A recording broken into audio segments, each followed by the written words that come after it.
नमस्कार। आज हमारे साथ जुड़े हैं एडवोकेट हर्ष वर्धन।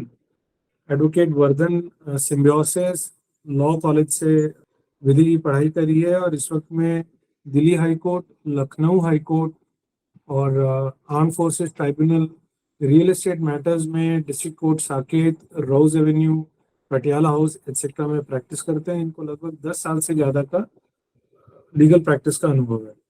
तो आज जब हम इनसे बातचीत करेंगे जो कि एक बहुत ही सेंसिटिव इशू के ऊपर होगी।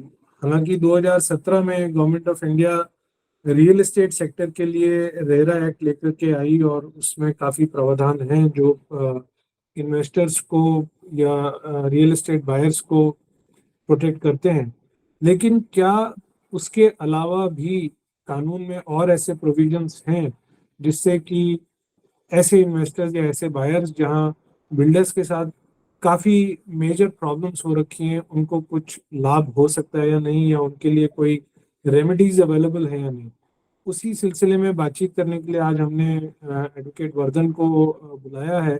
इन्होंने काफ़ी ऐसे बायर्स को रिप्रेजेंट करके कुछ बिल्डर्स के विरुद्ध इस तरह के एक्शंस भी अपने बायर्स के लिए रिप्रेजेंट करते हुए किए हैं। उन स्पेसिफिक्स में ना जाकर के आज हम ये समझने की कोशिश करेंगे कि क्या रेमेडीज आपको उपलब्ध हैं और उससे आपको कैसे फायदा हो सकता है। So welcome to today's talk advocate Vardhan. Thank you, sir. I'm very happy to be here. मैं आपसे सबसे पहले तो let me ask you opening question, just to set the tone of today's talk. Please, sir. ये जो consumer oriented disputes हैं builders और buyers के बीच में, जहाँ पर कॉन्ट्रैक्चुअल शॉर्टकमिंग्स होती हैं जिनको यूजुअली जब कानूनी सलाह लेते हैं तो रेरा या कंज्यूमर एक्ट के अंदर कवर करने की कोशिश की जाती है।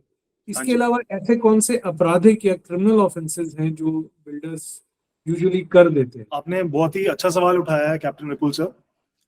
क्या होता है कि इन ज्यादातर डिस्प्यूट्स में जो एक होम बायर या फ्लैट बायर और एक बिल्डर के बीच में डेवलप होता है या हो सकता है, generally the first remedy that people think of is either going to RERA और secondly going to the consumer courts, which is perfectly fine.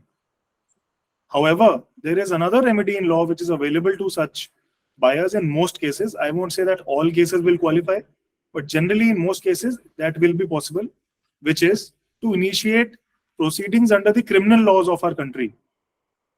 Basically, which means to say that setting the criminal law into process or into motion by registering the appropriate complaints with the appropriate authorities, which we'll of course go into later. Is how this is also one of the fields that aggrieved individuals can avail. So, तो मेरा सवाल यही था कि ऐसे कौन से generally मतलब वो क्राइम होते कौन से हैं जिसपे कि क्रिमिनल लॉ का एक्शन इनिशिएट किया जा सकता है? ऐसे केसेस में सर आमतौर पे देखा जाता है कि in of course I'm saying in most cases that there will be elements of cheating involved. There will be elements of breach of trust, criminal breach of trust. Then there is a possibility that the builder or his associates may have indulged in some offenses which are under the Prevention of Corruption Act, whereby they may have bribed or given illegal gratification to certain government departments to obtain permissions which otherwise may not have been have been able to obtain. And also money laundering can also be one of the aspects in these kind of cases. तो आमतौर पे ऐसे offences देखे जाते हैं। So cheating मतलब IPC section 420, then आप बता रहे हैं क्रिमिनल ब्रीच ऑफ ट्रस्ट तो 120A वगैरह, ये जो है 406 आईपीसी, 409 आईपीसी, इस तरह के ऑफेंसेस होते हैं सर। एंड कॉन्स्पिरेसी भी लग जाती है अगर कई सारे इंडिविजुअल्स इन्वॉल्व होते हैं। For example builder, broker, there may be the first buyer of the house who is जो इन्वेस्ट करते हैं पहले, there may be bank officials who may be involved. तो 120B के अंदर कॉन्स्पिरेसी का चार्ज भी ऐसे केसेस में लगता है where there are multiple entities और multiple persons involved. Okay, so ये जो when the dispute between buyers and Devang sir, wait करें आप, ऑडियंस को सवाल पूछने का अंत में बहुत मौका मिलेगा, थोड़ा सा वेट कीजिए। सो जो आपने सर जैसे बताया कि जब सिविल लॉ के रेलम से बाहर आ जाते हैं and we have remedies under the Indian penal code and the criminal procedure code, sir what are the remedies under what procedure or under what sections of the IPC are these remedies available? The offenses you have told, but what are the sections under which the remedies are available? अच्छा sir, तो if I am understanding this correctly, आप पूछना चाह रहे हैं कि एक aggrieved individual under which provisions और क्या स्टेप्स ले सकता है and under which provisions of law, am I जी जी करेक्ट? जी जी। तो सर सबसे पहली चीज जो एक अग्रीव्ड इंडिविजुअल या प्रॉपर्टी बायर को करना चाहिए वो है, after after gathering all the facts and necessary material, जो एक रीजनेबली पॉसिबल है ह्यूमन बीइंग से, in the position that most customers of builders are, to first of all gather all the necessary facts and figures and documentation, then with the help of a lawyer, ideally with the help of a lawyer, drafting a complaint and submitting it to the appropriate and concerned police station. That would be the first step, which will be under section 154 CRPC. Okay. Sir, and इसके बाद in ideal scenarios, of course, police will, after conducting some preliminary inquiries, से PE कहते हैं short में, उसके बाद they would ideally register an FIR, and once the FIR is registered, the criminal law will be set into motion. And without going into too much technical details, फिर sir अलग अलग धाराएं, अलग अलग सेक्शंस होते हैं CRPC के, जो पुलिस जिसके तहत अपनी छानबीन या इन्वेस्टिगेशन करेगी, एक इन्वेस्टिगेशन ऑफिसर अपॉइंट हो जाएगा, जिसे शॉर्ट में IO कहते हैं, और इन generally they are of the ranks of sub inspectors and inspectors. अलग अलग स्टेट्स में हो सकता है there may be some minor variations in the designation of the investigation officer, but in most cases, at least in North India, sub inspectors and inspectors are generally detailed to conduct such kind of investigations. Thereafter, sir. नहीं, I'm sorry, go ahead, Sanjay. Sir thereafter क्या होता है कि हम ये scenario में assume कर रहे हैं कि FIR रजिस्टर हो गई है, तो police will conduct investigation by taking whatever steps that are need to be taken. For example, going to the spot, going to the project, asking for documents under section 91 CRPC from the authorities, which may be government authorities, let's say Noida, Greater Noida Authority, YEDA, whichever DDA, and also from the accused person and his company or his associates and affiliates. So certain documents will be asked from people will be summoned to come to the police station and give statements. उनके बयान record होंगे under 161 CRPC. And sir, all of this takes some time, of course. ये सब होने के बाद जब investigation conclude हो जाएगी, यानी पूरी हो जाएगी, फिर एक डॉक्यूमेंट है जो कि कंसर्न्ड जुडिशियल मैजिस्ट्रेट या फिर जैसे दिल्ली में हम कहते हैं मेट्रोपॉलिटन मैजिस्ट्रेट के कोर्ट में एक डॉक्यूमेंट फाइल होगा, जिसे कहा जाता है, कॉमनली कहा जाता है चार्जशीट, बट उसका टेक्निकल टर्म होता है पुलिस रिपोर्ट. तो police report which is a summary and वो एक सार होता है पूरी इन्वेस्टिगेशन का, जो कि मैजिस्ट्रेट के कोर्ट में दाखिल किया जाता है, फाइल किया जाता है, और उसमें पुलिस मैजिस्ट्रेट को बताती है कि हमने ये FIR हमें मिली थी, ये कंप्लेंट मिली थी, हमने ये इन्वेस्टिगेशन करी है, और उसका हमारा कंक्लूजन ये है. तो generally speaking there can be two outcomes. One would be a charge sheet where they will say yes, an offense is made out and offenses under so and so sections are appearing to be made out, and उसके लिए हमने material इकट्ठा किया है, which is again एक पुलिंदे में बना के वो मैजिस्ट्रेट को दे देंगे. In second scenario is where police might say कि कोई इन्वेस्टिगेशन करने के बाद कोई हमें मटेरियल नहीं मिल पाया है, या जो मटेरियल मिला है वो सफिशिएंट नहीं है, या फिर हमें कंप्लेंट ही झूठी लगी, उसमें कोई मेरिट नहीं था, तो हम इस केस को क्लोज करना चाहते हैं. In that scenario sir they will present a closure report, and again that will also be filed before the concerned magistrate which will be having jurisdiction over that police station. ये तय होगा police station से कि किस magistrate के पास वो police report जाएगी. अब आपने बहुत सारे सवाल जो आपने एक्सप्लेनेशन दिया, इसमें मेरे को बहुत सारे अलग अलग इससे सब रिलेटेड सवाल आए, लेकिन उससे पहले मैं एक बात आपसे और पूछूंगा. हाँ जी सर. जो अभी बहुत चर्चा में है, एंड ये एक अभी M3M, मैं तो ज्यादा गुड़गांव की और NCR की बात करूंगा क्योंकि मैं यही काम करता हूँ. M3M, आईरियो, सुपरटेक, मायरा, इनके ऊपर अभी एनफोर्समेंट डायरेक्टरेट ने PMLA के प्रावधानों के अंदर कुछ अरेस्ट वगैरह किए हैं, रेड्स करी हैं, कुछ सीजर्स भी किए हैं. Some action is undergoing. So what are these sections under which an aggrieved buyer, home buyers or a group of home buyers can approach the enforcement directorate? What are those provisions? Sir उसके लिए मुझे थोड़ा सा background information देनी पड़ेगी.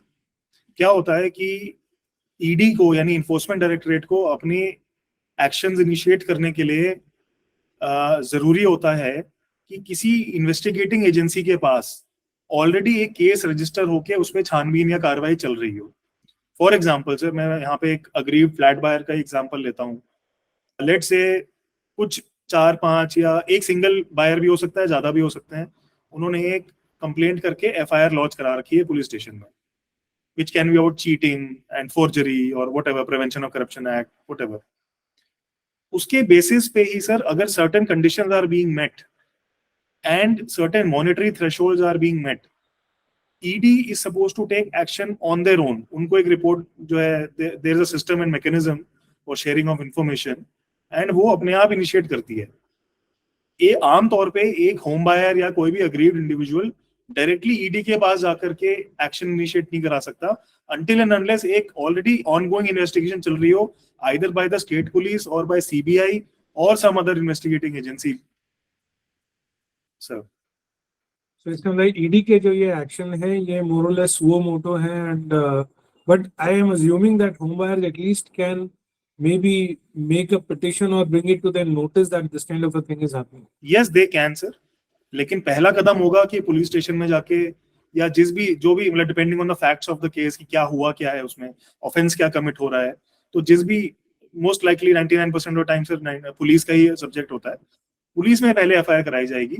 उसमें जब कुछ छानबीन होगी, मटेरियल आ जाएगा, उसमें दिख रहा होगा कि पैसों का हेर फेर हुआ है, इस प्रोजेक्ट के पैसे दूसरे प्रोजेक्ट में लगाए गए या किसी थर्ड एंटिटी को पहुंचा दिए गए या लॉन्डर किया गया है, उनको केमन आइलैंड पहुंचा दिया या वेरेवर, तो और वो हमको भी पता चलेगा ही sir as a counsel and as a affected individual, you will also keep tabs कि क्या हो रहा है मेरे केस में. तो जब पता चलेगा तो we can of course represent before the enforcement directorate कि ऐसा ऐसा मैंने एक एफआईआर लॉन्च करा रखा है, उसमें ये फैक्ट्स हैं, अब तक so far the investigation has yielded these results and ये information मिली है, so on the basis of this you are requested to take cognizance and initiate the appropriate action. वो किया जा सकता है लेकिन not initially, only after a police investigation is already underway. क्योंकि सर कहा जाता है कि प्रेडिकेट ऑफेंस जो होता है ना सर, वो होता है आईपीसी में या किसी और सेक्शन में, किसी और एक्ट में. प्रेडिकेट ऑफेंस में जब कुछ as I said some threshold and some conditions are being met, तो ईडी टेक ओवर करती है, वो पुलिस की इन्वेस्टिगेशन चलती रहेगी, ईडी की पैरेलल इन्वेस्टिगेशन स्टार्ट हो जाएगी only on the subject of money laundering, only money laundering, that's all. तो यहाँ प्रेडिकेट ऑफेंस का होना बहुत जरूरी है सर. ओके, तो जो मेरे को एक लेमैन की तरह से समझ आया वो ये है कि अगर बिल्डर ने पहले से कोई अपराध कर रखा है और आपने वर्ड यूज किया थ्रेशोल्ड, मतलब एक सर्टेन अमाउंट से ज्यादा का इकोनॉमिक ऑफेंस कर रखा है और उसके बाद जो प्रोसीड्स वहां से आई उसको किसी तरह से मनी लॉन्ड्रिंग या कहीं पर अगर इस्तेमाल किया तो ईडी का रोल आता है. हाँ सर, उसे हम कहते हैं प्रोसीड्स ऑफ क्राइम. की जो प्रोसीड्स ऑफ क्राइम है, जो काला धन जनरेट हुआ है उससे, ब्लैक मनी, उसको उन्होंने कहीं ना कहीं पार्क किया होगा, कहीं छुपाया होगा, उसके हम लेयरिंग करी होगी, प्रोजेक्शन करी होगी as bona fide and untainted money. That is the act of money laundering. तो as soon as that act of money laundering is detected and then only then does the ED come into picture. तो इसका मतलब ये जो फिलहाल जो 4-5 नाम मैंने लिए, M3M, आइडियो, सुपरटेक और माहिरा, जिन पे ईडी ने अब एक्शन लिया है, तो इसमें डबल होता रहेगा. जो स्टेट पुलिस या जो बाकी एनफोर्समेंट के जो अदर ऑप्शंस हैं वो केसेस भी चलेंगे और ED on and above that would take into consideration as to how that money after being obtained from these home buyers has then further उसका क्या ट्रीटमेंट रहा उसके, उसको कैसे लॉन्डर किया गया है. तो ईडी का जो रोल है will be limited to the laundering of the money, and whereas a state police, EOW और CBI will investigate and proceed with the offenses जिससे कि वो proceeds of crime generate हुए थे in the first place. जो आपने बताया section 420, 120, 420 वगैरह वगैरह, 478, forgery and all that. Okay, wonderful. मेरा अब आपसे एक और सवाल ये जी, मैं क्यों पुलिस के झमेले में पड़ूं जब मेरे पास रेरा या कंज्यूमर कोर्ट अवेलेबल है? मतलब मुझे उससे फायदा क्या होगा? सर देखिए, मैं तो एक बायर हूँ। इसको तो, इसमें तो हर किसी का अपना अपना पर्सपेक्टिव होगा, बट मैं आपको फ्रॉम अ लीगल पर्सपेक्टिव ये कह सकता हूँ कि एक अफेक्टेड इंडिविजुअल को अपने सारे रेमेडीज यूटिलाइज करने चाहिए। आपके आर्सेनल में जो भी वेपन्स अवेलेबल हैं, उन सबको अगर आप यूज नहीं करेंगे तो that is not good, first of all. Secondly, criminal law एक ऐसा हथियार है एक होम बायर के या अग्रीड इंडिविजुअल के हाथ में, जो generally it is very very effective and much more effective than the other remedies.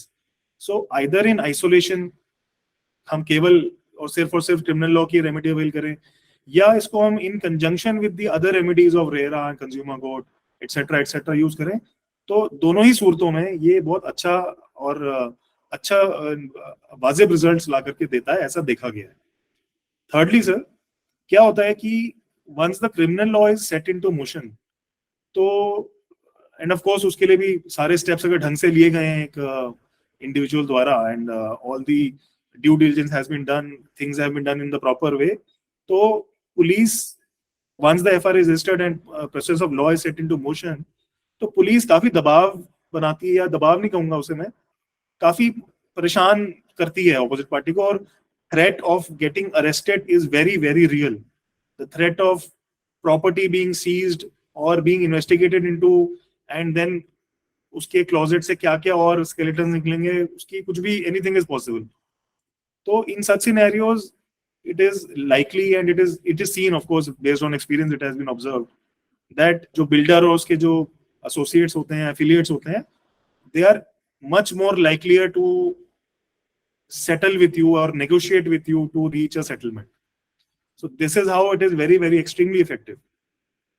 Otherwise भी ये यूं कहें कि अगर अपराध किया है तो अपराध की सजा भी दिलवाना, so that it kind of improves the overall market and Absolutely sir, yes, it is true sir। मेरा और ये भी एक फंडामेंटल कॉन्सेप्ट है कि जो क्रिमिनल एक्ट्स होते हैं किसी के भी द्वारा, वो सिर्फ एक व्यक्ति विशेष के खिलाफ नहीं होते हैं। It's not just the aggrieved individual who is affected by the commission of offenses by whoever has committed these offenses. It is a society at large who is being victimized. क्योंकि आज वो किसी के साथ हो रहा है, कल वो औरों के साथ भी होगा। तो it is our duty also as a citizen to report such commission of criminal offenses and bring the offenders to book. एक मैं आपसे इसमें ये और सवाल ये पूछना चाहूंगा, ये पैरेलल ज्यूरिसडिक्शन का मामला नहीं हो जाएगा कि मैंने रेरा में भी केस कर दिया और मैं पुलिस के पास भी चला गया, और ये मतलब would it not weaken my position? क्या बिल्डर नहीं बोले जी ये तो मेरे पास हर जगह केसेस करते घूम रहे? Not at all sir, आपका कानूनी अधिकार है, आपके पास there is nothing in law which bars you from pursuing more than one remedy। अगर सिविल लॉ में रेमेडी है और क्रिमिनल लॉ में भी रेमेडी है, तो nothing is stopping you from availing both these remedies। You should, in fact, you should avail all the remedies available to you। Why are you leaving aside one option which can be very effective? Why are you leaving that aside? You should, in fact, go all guns blazing, and आपको अच्छे से उसको घेरना चाहिए जो builder होता है। तो लेकिन वकील साहब, एक जगह है जहाँ पे हमने देखा है कि सब चीजों को रोक दिया जाता है, और वो होती है एनसीएलटी। बिल्डर्स, मतलब बायर जो है कंज्यूमर कोर्ट या रेरा में केस लड़ रहे हैं और अचानक से एनसीएलटी का आदेश आता है कि सब चीजों को रोक दिया जाए। उस सूरत हाल में क्रिमिनल केसेस का क्या होता है? सर जब एनसीएलटी मोरेटोरियम लगाती है अंडर इट्स पावर्स, तो जितने भी सिविल रेमेडीज आप अवेल कर रहे हैं उन पे रोक लग जाती है, मोरेटोरियम लग जाता है। वेयर एज क्रिमिनल प्रोसीडिंग्स पे उसका कोई असर नहीं होता। जहां पे भी आपने कोई क्रिमिनल एक्शन ले रखा है या आप लेना चाहते हैं मोरेटोरियम लगने के बाद, that moratorium will not affect it। However, certain quasi criminal actions such as actions under section 138 of the negotiable instrument act, जिसे कॉमनली हम चेक डिसऑनर या चेक बाउंस केस कहते हैं, वो रुक जाता है sir. That is affected because it is quasi criminal in nature, वो रुक जाता है। सुप्रीम कोर्ट की जजमेंट्स आई रिसेंटली, तो इस तरह के कुछ एक आध क्रिमिनल एक्शन जरूर रुक जाएंगे। लेकिन अगर चीटिंग का, फोर्जरी का, रिश्वत देने का, ब्राइब करने का चार्ज लगा हुआ है, उस पर ट्रायल चल रही है, इन्वेस्टिगेशन चल रही है, तो दैट विल रिमेन अनअफेक्टेड। तो मतलब जो क्वाजी या जो कंपाउंडेबल क्रिमिनल एक्शन उसको छोड़ दें तो एनसीएलटी भी क्रिमिनल प्रोसीडिंग्स को नहीं रोक सकता है, वो उसके संज्ञान से बाहर। सर कंपाउंडेबल वर्ड मैं नहीं यूज करूंगा, लेकिन क्वाज़ी क्रिमिनल प्रोसीडिंग्स को रोक दिया जा सकता है, specifically 138 NI act. However police investigation के बाद चार्जशीट फाइल होने से कोई ट्रायल चल रही है, उसमें बयान हो रहे हैं, गवाहों के क्रॉस एग्जामिनेशन हो रहे हैं, वो वाली प्रोसीडिंग्स नहीं रुकेंगी सर, वो चलती रहेंगी। जी। अब एक मैं आपसे और बात पूछना चाहूंगा, ये खुद प्रैक्टिकली फेस किया इसलिए है कि गुड़गांव के अंदर एक बिल्डर है, उनके विरुद्ध अभी साकेत कोर्ट में केसेस भी चल रहे हैं।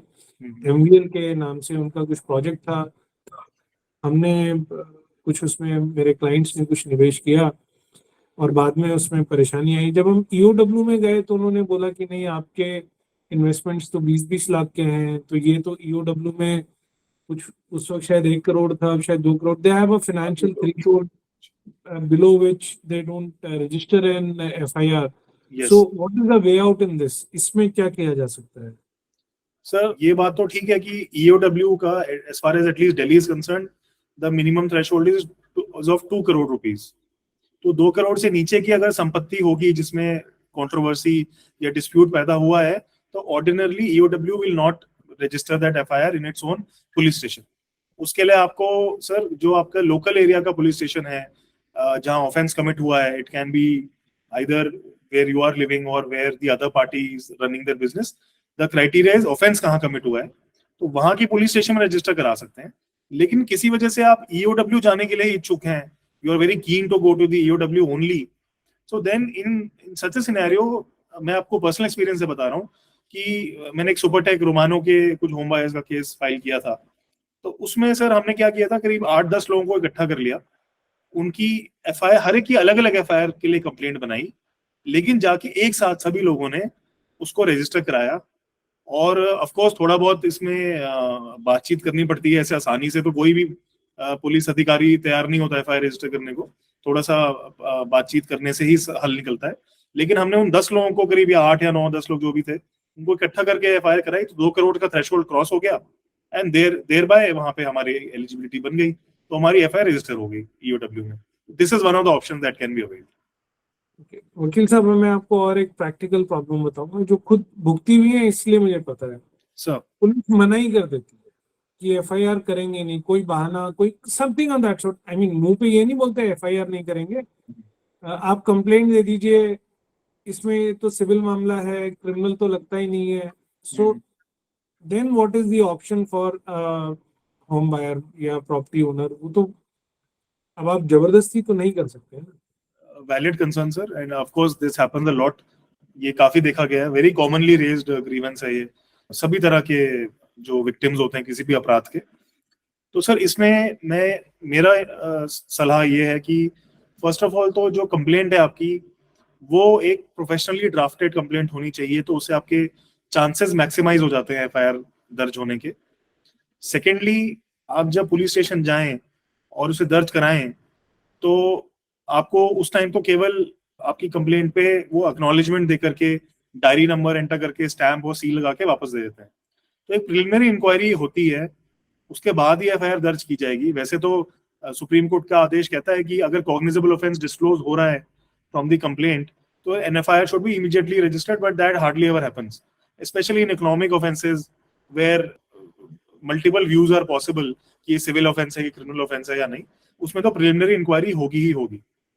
लेकिन अगर कुछ समय के बाद एक reasonable time has, if after some reasonable time has passed, let's say 10-15 days, 1 month, if you don't see anything happening, then sir, there is another option which can be availed, which is available under the law of crimes, which is to first of all file a complaint with the superintendent of police or the DCP in metropolitan cities where commissionerate system is going on, under section 154 clause 3, that I have submitted a police complaint to so and so police station on so and so date, and the subject matter of the complaint is such. वहाँ पे comes sum and substance of the complaint लिखेंगे. Then we will request that senior officer to take appropriate action and get the FIR registered. That is number one, sir. If after that, even thereafter, if no action takes place or the FIR is not registered, then we have the option of approaching the local jurisdictional magistrate under section 156 subsection 3 of the CRPC. wherein magistrate has the powers to direct to the police station जो उनके area में आता है या उनके jurisdiction में आता है, to they can give the directions, the magistrate can give directions to register the FIR. This is one of the very effective options. This can be done, sir, if the police is not cooperating. तो जो मुझे आपकी बात समझ आई कि अगर police किसी भी वजह से FIR नहीं करती है, so we then can move the, उससे पहले हम सुपरिटेंडेंट ऑफ पुलिस या कमिश्नर ऑफ पुलिस को 154(3) बताया आपने, उसके हाँ जी। अंदर जा सकते हैं, Yes. या फिर हम कोर्ट में जा सकते हैं डायरेक्ट 156(3) या 200 under section 200 of CRPC। Sir 156(3) में जाने के लिए पहले 154(3) की कंप्लायंस करना जरूरी है। तो आप सुपरिटेंडेंट ऑफ पुलिस या डीसीपी को लिखे बिना कोर्ट जाएंगे तो आपकी कंप्लेंट एंटरटेन नहीं होगी, वहां पे वो टेक्निकल डिफेक्ट लग जाएगा उसमें। स्टेप बाय स्टेप जाना पड़ेगा सर, ऑफ कोर्स। तो मैजिस्ट्रेट के पास हम चले गए सर। एक तो मैंने 156(3) बताया था आपको, where the magistrate can give directions to the police station to register the FIR and proceed with investigation. आपने सर 200 CRPC बोला, वो भी एक अच्छा ऑप्शन है, मैं उस पर सब्सिक्वेंटली आता, विच इज अगर किसी वजह से पुलिस इन्वेस्टिगेशन नहीं करवानी है आपको या जरूरत नहीं है पुलिस इन्वेस्टिगेशन की, सारा मटेरियल और सारे ज्यादातर मटेरियल और सबूत आपके पास अवेलेबल है जो क्लियरली इंडिकेट करता है प्रिमा फेसाई यानी प्रथम दृष्टया कि ऐसे ऐसा ऑफेंस जो आप एलिगेशन लगा रहे हैं वो साबित होता हुआ दिख रहा है, तो आप सीधा एक प्राइवेट कंप्लेंट भी फाइल कर सकते हैं before the magistrate, wherein you lay out your grievances in a written form कि मेरे साथ ये अपराध हुआ है, घटित हुआ है, ये कमीशन हुआ है ऑफेंस, एंड उसका सपोर्टिंग मटेरियल जो भी एविडेंस है आपके पास अवेलेबल वो आप लगाएंगे। तो magistrate under section 200 CRPC can also take your complaint and proceed with it as a private complaint case. वो भी एक अच्छा तरीका है sir, although it's a very vast subject, वो अपने आप में एक अलग टॉपिक है डिस्कशन का, तो without going into too much detail वो भी एक ऑप्शन है सर अवेलेबल। सर मेरा अगला सवाल ये कि कोर्ट में गए, जज साहब ने, मैजिस्ट्रेट साहब ने आदेश दिया, पुलिस ने इन्वेस्टिगेशन किया, बट उस इन्वेस्टिगेशन से मैं संतुष्ट नहीं हूँ, तो अब मैं क्या कर सकता हूँ? सर इसमें दो पहलू हैं कि एक तो आप संतुष्ट नहीं है इन्वेस्टिगेशन से during the stage of investigation, that is scenario number 1। इसमें क्या करेंगे हम, अगेन सेक्शन 156(3) के तहत read with the judgment of supreme court called Sakiri Vasu versus state of Uttar Pradesh, इसमें हम मैजिस्ट्रेट के पास एक एप्लीकेशन लगा सकते हैं seeking monitoring of the investigation, wherein we bring to the notice of the court that such and such FIR is pending with so and so police station which is under your jurisdiction, उसमें ये investigation की जा रही है, but for the reasons stated in that application I am not satisfied and police के part में ये lapse हुए हैं, ऐसे ऐसे deficiencies हैं, we bring that to the notice of the court. Of course there has to be some cogent reason for seeking something like that, and the court if satisfied can start monitoring the investigation on a periodic basis, and वो police station से report मंगवाएंगे कि आपने अब तक क्या क्या investigation करी है, क्या क्या करी है, एंड उसमें कोई कमी पाई जाएगी तो उनको करेक्ट करने का आदेश दिया जाएगा। So this is one, sir. This is now scenario number 1. Scenario number 2 is you are not happy or you are aggrieved by the conclusion of the investigation कि अब statement, I'm sorry, the investigation has concluded, the police report has been filed in the appropriate and concerned court. You find that either the police has submitted a closure report wherein they say no offense seems to be made out, no material was found after investigation, no evidence could be collected because there was no evidence, or another similar scenario is where they file a charge sheet but they file a very weak charge sheet, उसमें बहुत ही कमजोर धाराएं लगाएंगे जिसमें सजा कम है, seriousness नहीं है, उतनी गंभीरता नहीं है धाराओं में, संगीन धाराएं नहीं लगाएंगे, जो असली कर्ता धरता है उनके अगेंस्ट नहीं लगाएंगे, कुछ ऐसे उनके एम्प्लॉइज और सम सबऑर्डिनेट लोगों के ऊपर चार्ज लगा के वो चार्जशीट फाइल कर देंगे। तो ऐसे में सर इन दोनों स्थितियों में हमारे पास एक बहुत अच्छा हथियार अवेलेबल है which is called a protest petition. Although protest petition CrPC में कहीं डिफाइंड नहीं है, but that is one remedy available to us by way of certain judgments of the honorable courts, and in that protest petition we can bring out whatever the deficiencies we found in the police report and magistrate can take appropriate action thereafter. Okay. Sir अब ना मैं आपसे एक बड़ा अलग सा सवाल पूछूंगा और जो पिछले 15 साल की रियल एस्टेट के अनुभव में मैंने देखा है, जो सबसे ज्यादा इस पूरे तामझाम, इस पूरे ताने बाने में मोस्ट प्रोटेक्टेड रहते हैं, और जिनके पास सबसे ज्यादा रिसोर्सेज होते हैं, और जिनके पास बड़ी बड़ी लीगल टीम्स हैं, और जो जो सबसे ज्यादा फायदा भी कमाते हैं, वो है लोनिंग या लेंडिंग इंस्टीट्यूट्स या बैंक्स एंड ऑल। और बहुत बार, if not acts of commission, they do acts of omission, and it's very difficult to prove an act of omission because उसने चल के तो कुछ किया नहीं है, ओवरलुक कर दिया है। तो क्या बैंक्स को भी इंक्लूड किया जा सकता है अपने इन, if there are sufficient documents available, can they be made a party to the criminal proceedings? Sir, that would again depend on the facts and circumstances of each case. लेकिन मान लेते हैं कि ऐसा कुछ होता हुआ प्रतीत हो रहा है, prima facie, if it appears that certain bank officials or one or two or more than one bank officials are involved or actively abetting or helping the builder in committing such instances of cheating and forgery or whatever, तो उनके against भी police investigation और appropriate criminal action लिया जा सकता है. But sir, it is very difficult to define it exactly how it will happen. As I said, sir, it will depend on the facts and circumstances of each case. But technical संभावना जरूर है. संभावना है sir, बिल्कुल है. मेरे मेरे last के दो क्वेश्चन है, then audience are very eager to interact with you. Please sir. एक तो मैं ये जानना चाहता हूँ कि अब क्रिमिनल केस किया, रेरा गए, सब किया, लास्ट में ऐसी सिचुएशन आती है कि बिल्डर कहता है ठीक है जी, ये इस झगड़े को निपटाते हैं, एडिक्वेटली कॉम्पनसेट करने की कोशिश करता है, और बट उसमें एक कंडीशन ये भी आती है कि सर ये अब जो आपने मुझे जेल का रास्ता दिखा दिया, इसको बंद करवाया जाए. तो फिर क्या ऑप्शन है, मतलब अगर एज बायर्स, अगर I mean, is there a provision that you can kind of withdraw the criminal? Sir, it will depend on many factors. There are multiple variable factors involved. One among them would be कि किस stage पे हमारा case चल रहा है.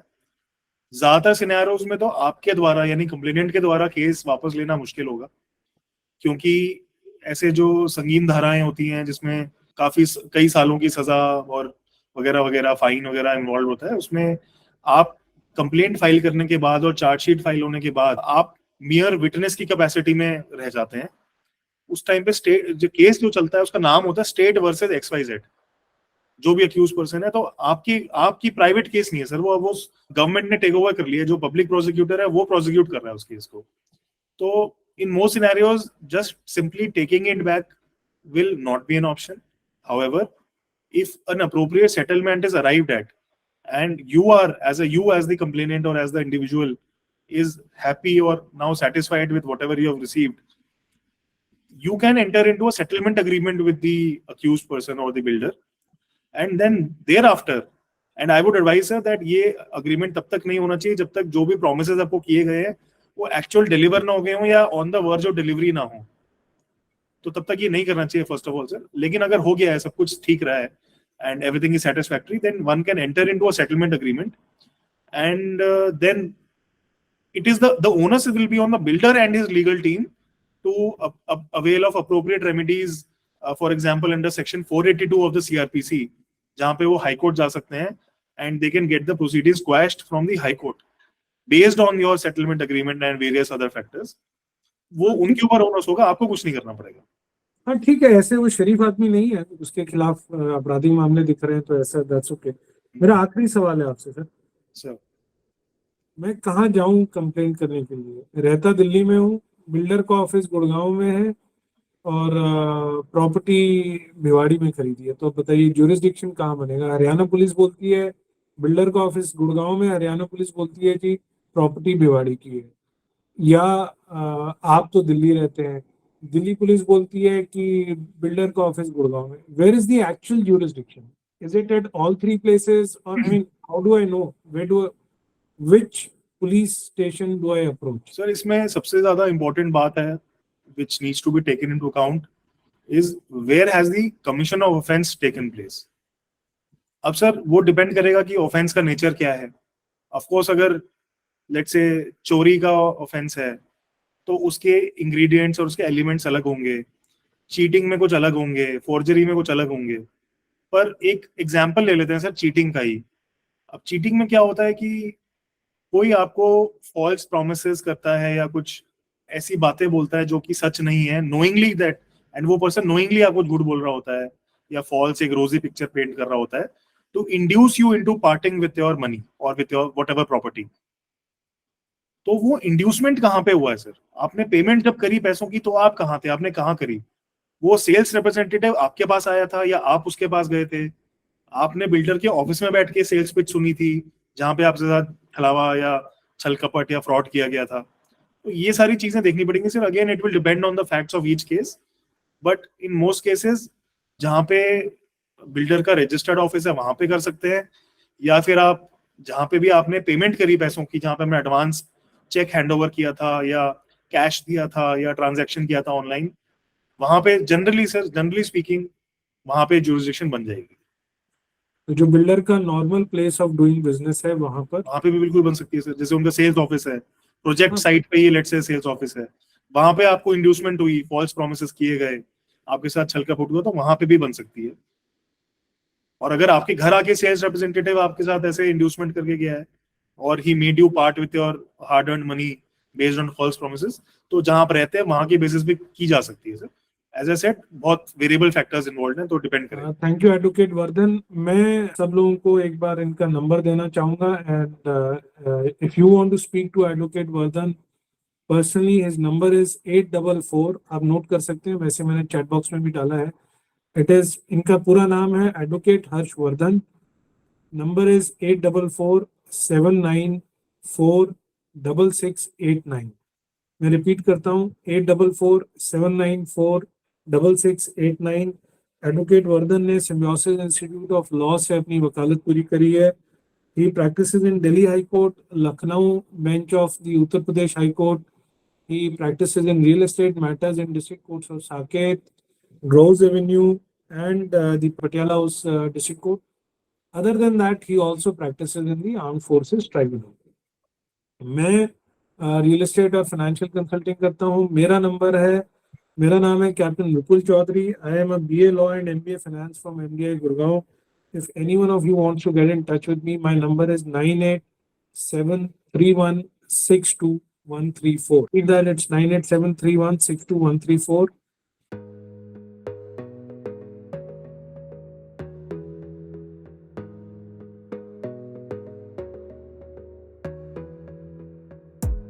You gotta focus on yourself, on your faith, on your dreams, on your mind, on your health, yeah. You gotta work, never tell, keep your head